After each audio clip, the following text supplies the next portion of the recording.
បាទសួស្តីទាំងអស់គ្នាអញ្ចឹងយើងចូលទៅចំណុចមួយទៀតគឺរបៀបដាក់លេខរងបាទទៅនេះយើងអាចដាក់លេខរងក៏បានចំណុចរងក៏បានដែរ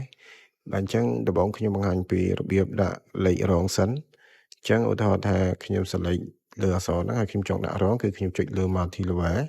ហើយយើងជ្រើសរើស level មួយមកបាទនោះទាំងអស់គ្នានឹងឃើញ 1.1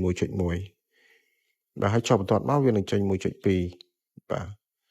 ហើយកន្លែងនេះដោយសារខ្ញុំផាសមកវាជាប់លេខ2បាទណាចឹងខ្ញុំផាសvalue កុំឲ្យវាជាប់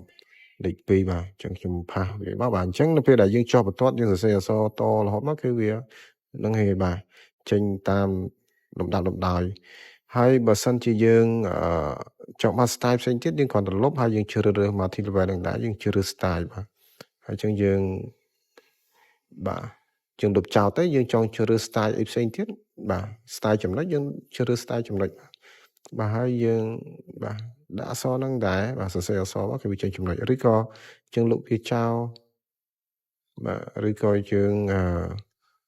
បាទ select លើវាណា select លើវាហើយយើងយកមក multi level ហ្នឹងដែរ